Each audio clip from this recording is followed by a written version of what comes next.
Jail में बंद एक आदमी खुद को मारना चाहता है। वह अपने चावल सूप में डुबोता है और फिर सीधे एक गंजे आदमी की तरफ चल पड़ता है। यह गंजा आदमी जेल के गैंग का सरगना है, बॉस बियाओ। बॉस बियाओ हैरान परेशान सा दिखता है। बॉस बियाओ अपने आदमियों को इशारा करता है कि वे हिले नहीं, क्योंकि आज तक किसी ने भी इस तरह उसके पास आने की हिम्मत नहीं की थी। वह आदमी जरा भी नहीं हिचकिचाता। वह अपनी ट्रे उठाता है और बॉस बियाओ पर पागलों की तरह हमला करना शुरू कर देता है। अब बॉस बियाओ गुस्से से आग बबूला हो उठता है। वह उस आदमी को जान से मारने ही वाला होता है। वह आदमी देखता है कि बॉस बियाओ खड़ा हो गया है और यह देखकर वह और भी ज्यादा जोश में आ जाता है। वह खुद को छुड़ाता है और एक जोरदार मुक्का जड़ देता है। वह मुक्का इतना जबरदस्त होता है कि बॉस बियाओ वही बेहोश होकर गिर पड़ता है।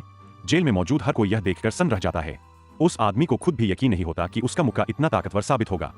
इसके बाद जेल के गार्ड उसे वहां से ले जाते हैं। जब उसकी पहली कोशिश नाकाम हो जाती है तो वह फौरन अपना अगला निशाना ढूंढ लेता है, जेल में बंद एक संकी कातिल। वह इस जेल का सबसे खतरनाक इंसान है। हर कोई उससे दूर ही रहता है, लेकिन वह आदमी सीधे उसके पास चला जाता है, यहाँ तक कि उसके मुंह पर उसकी बेइज्जती भी करता है और उसकी पूरी खानदान को गंदी गंदी गालियां देता है। कातिल गुस्से से पागल हो उठता है और चुपके से अपनी जेब से एक चाकू निकाल लेता है। वह आदमी मौका देखते ही उस चाकू को कातिल के हाथ से छीन लेता है और खुद को ही चाकू मार लेता है। लेकिन कभी बेहद बेरहम रहा वह कातिल अब हिलने की भी हिम्मत नहीं जुटा पाता। वह कातिल पूरी तरह से हक्का बक्का रह जाता है। उसने अपने पूरे आपराधिक जीवन में कभी सोचा भी नहीं था कि उसका सामना किसी ऐसे इंसान से होगा जो उससे भी ज्यादा बेरहम हो।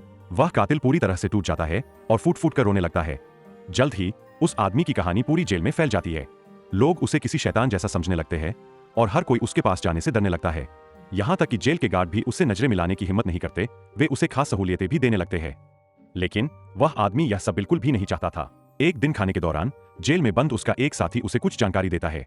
उसे पता चलता है कि पिछली रात जेल से भागने की कोशिश कर रहे एक कैदी को गार्डों ने मौके पर ही गोली मारकर मौत के घाट उतार दिया था। उस आदमी को मरने का एक और तरीका मिल जाता है। उसी शाम वह खुद ही जेल से भाग निकलता है।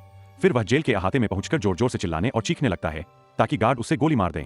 वार्डन ने उसे मॉनिटर्स पर पहले ही देख लिया है और उसने उस आदमी की इच्छा पूरी करने का फैसला किया। गार्ड्स के एक समूह ने उसे घेर लिया। ठीक जब वे गोली चलाने ही वाले थे तभी वार्डन को एहसास हुआ कि कुछ तो गड़बड़ है।